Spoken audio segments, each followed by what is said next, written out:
Nah, di hari yang cerah ini, aku ingin membagikan pengalaman aku, terutama pengalaman aku saat pergi ke China.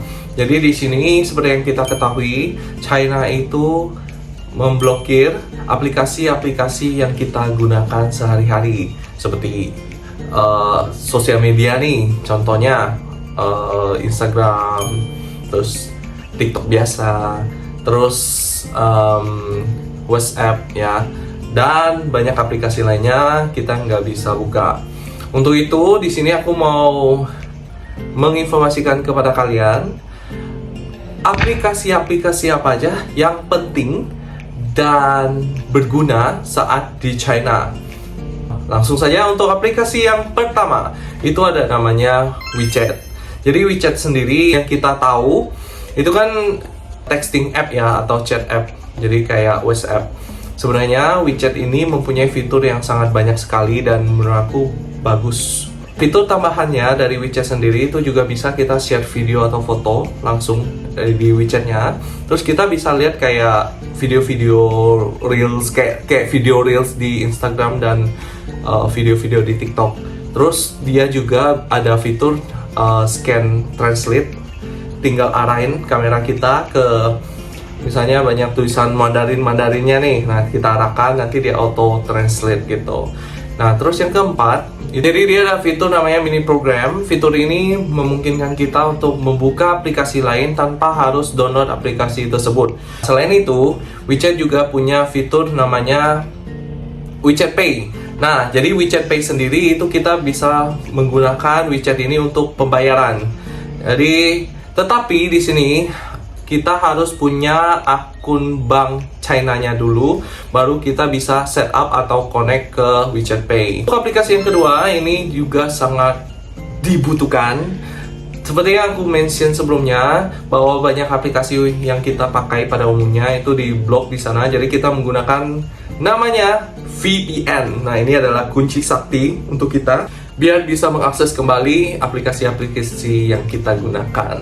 Jadi VPN sendiri ini banyak sekali pilihannya, tetapi yang aku pakai kemarin saat di China itu yang free, namanya Turbo VPN. Cukup oke. Memang kadang-kadang dia kurang stabil. Kalau kalian mau lebih stabil dan lebih cepat, itu banyak sekali pilihannya yang berbayar saja. Contohnya salah satu yang teman aku juga pakai itu namanya Express VPN. Jadi itu yang berbayar tapi stabil sekali dan juga cepat sekali. Tidak ada kendala apapun saat membuka aplikasi yang diblokir di China.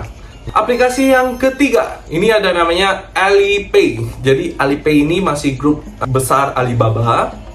Jadi untuk Alipay ini juga digunakan untuk melakukan pembayaran atau pembayaran atas transaksi kita mau dimanapun itu bisa pakai namanya Alipay. Nah jadi Alipay ini bisa kita gunakan kayak misalnya kita makan di restoran, kita mau beli sesuatu di supermarket, terus kita mau belanja online misalnya di Taobao atau di Alibaba. Nah itu bisa pakai Alipay juga. Dan yang sering kita gunakan saat di China itu untuk scan unlock sepeda-sepeda yang tersedia di jalan-jalan China. Jadi kan di China itu banyak nih sepeda-sepeda gitu ya. Nah kalau kita mau pakai, kita harus scan dulu barcode yang ada dengan Alipay. Nah dia kayak kerjasama mungkin ya dengan Alipay. Jadi kita scan aja, dia langsung otomatis terbuka, kita bisa pakai untuk jalan-jalan di sekitar China. Nah jadi itu sangat berguna. Alipay sendiri itu ada namanya Tourpass program. Jadi bagi kita yang nggak ada akun bank di China, itu bisa pakai program ini. Jadi kita tetap bisa akses Alipay tanpa harus buka akun bank di China terlebih dahulu. Jadi itu sangat bermanfaat, sangat berguna. So aku rekomendasi banget kalian pakai Alipay. Karena di China itu kan negara maju ya. Jadi dia memang menyarankan untuk setiap transaksinya itu non cash. Aplikasi keempat itu ada namanya TT. Aplikasi ini kurang lebih sama kayak Grab, Uber, Gojek gitu ya. Jadi dia memang aplikasi untuk booking transportasi secara online. Jadi kita kalau mau kemana-mana, mau cari transportasinya tinggal pakai TT aja. Nah, TT ini juga tersedia dalam bahasa Inggris. Nah, itu bagusnya. Jadi bagi kita yang tidak mengerti bahasa Mandarin, itu sangat membantu sekali. Oke guys, jadi untuk aplikasi yang kelima, kita ada dua aplikasi. Yang pertama itu ada namanya Meituan Waimai. Jadi ini adalah aplikasi untuk kita memesan makanan secara online. Jadi kayak GrabFood, GoFood. Nah, ini kurang lebih sama ya. Jadi bagi kalian yang ada di China, khususnya yang stay agak panjang di China, jadi boleh download aplikasi ini. Karena kadang kan kita agak malas nih keluar ya, terus lapar tapi mager. Nah, itu boleh pakai Meituan Waimai. Yang kedua itu ada namanya Tianping. Jadi Tianping ini adalah aplikasi yang berisi informasi mengenai restoran, mengenai hotel, mengenai toko-toko. Jadi di sini juga lengkap dengan reviewnya. Sebelum kalian makan ke restoran tersebut, kalian bisa cek tuh gimana ulasan restorannya, bagus atau enggak. Jadi itu bisa membuat kalian lebih mudah untuk membuat decisions. Aplikasi yang ke-6, mungkin kalian juga sudah sangat familiar dan sudah sering sudah sering dapat informasi mengenai ini ya.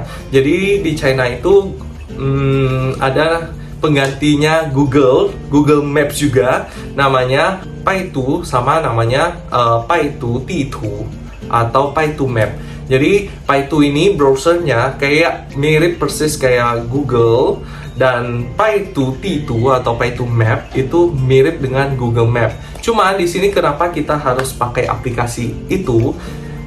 Berdasarkan pengalaman kita itu lebih akurat ya. Jadi untuk Google Maps menurut kita yang udah pernah coba compare ya, itu kurang akurat, kurang precise ya. Jadi kalau Baidu Ditu atau Baidu Map itu lebih akurat sih dalam hal mencari informasi tentang lokasi yang ada di China gitu. Jadi memang makanya kita sarankan untuk download aplikasi ini. Untuk aplikasi ke-7 adalah aplikasi rekomendasi untuk kalian yang mau booking flight atau hotel. Di sini kita ada aplikasi Qunar sama Ctrip. Nah, di sini aku mau note aja, kalau hotel di China itu tidak semua menerima wisatawan asing. Jadi kebanyakan mereka hanya menerima wisatawan lokal China-nya sendiri. Kebanyakan sih memang tidak semua. Jadi kalian harus pintar-pintar kayak konfirmasi ulang aja. Nanti sebelum kalian booking hotel tersebut, konfirmasi, tanya itu bisa terima wisatawan asing atau tidak. Atau biasanya ada kok informasinya itu, biasanya ada informasi-informasi dari hotel tersebut. Nah, coba kalian baca lebih teliti. Biasanya ada kok informasi itu, dia terima wisatawan asing atau tidak. Lanjut kita aplikasi ke-8. Nah, aplikasi ke-8 itu ada namanya Taobao. Jadi Taobao ini aplikasi shopping online yang sangat populer di China, bahkan sangat populer di luar China juga. Jadi banyak orang berbelanja secara online di aplikasi ini. Kenapa? Karena dia barang apapun ada, mau kualitas yang kayak gimana ada, dan selain lengkap, dia harganya sangat kompetitif dan cenderung murah ya. Jadi itu aplikasi rekomendasi untuk berbelanja online. Terutama kalian yang mau stay agak lama di China, mau beli kebutuhan, mau beli apapun itu, kalian bisa di Taobao. Dan untuk shippingnya atau pengirimannya juga sangat cepat ya. Itu kurang lebih 2-3 hari itu udah sampai kok ke destinasi kalian. Aplikasi ke-9. Nah, seperti yang kita ketahui, kebanyakan di China itu tulisannya, posternya, atau bahkan menu-menunya itu tersedia hanya dalam bahasa Mandarin kebanyakan ya.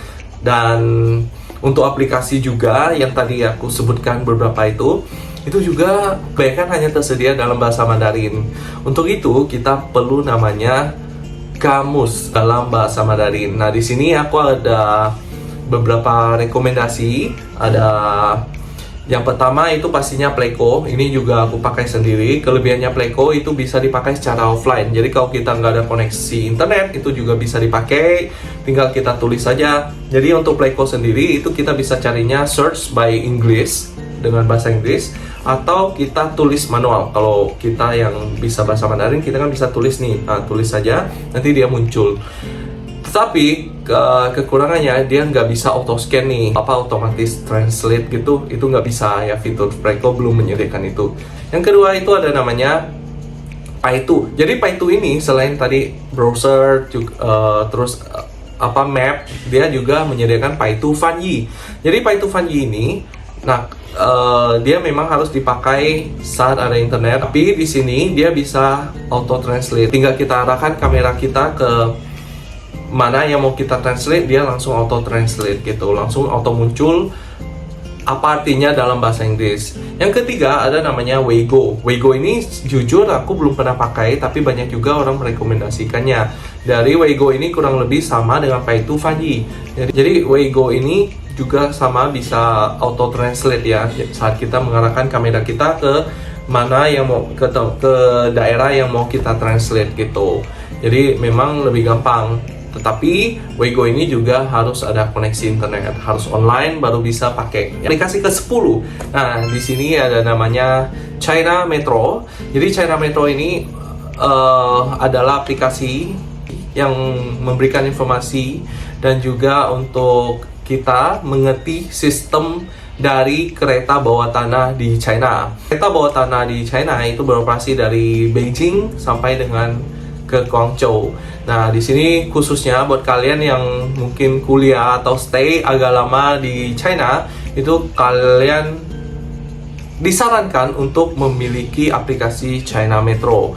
Jadi di sini dia berisi informasi detail mengenai kereta bawah tanahnya, mungkin destinasinya, cara ke destinasi kita yang mau kita tuju. China Metro ini sama dengan kayak kalau di Indonesia kita bilangnya MRT ya. Nah, jadi dia kayak MRT. Nah, di situ kan kalau kita nggak paham sebenarnya bisa nyasar ya. Itu aja sih resikonya. Dan bisa aja kita salah naik kereta. Nah, untuk itu kita butuh China Metro. Nah, di situ akan dijelaskan secara terperinci mengenai detail arah dan tujuannya dari Metro China itu.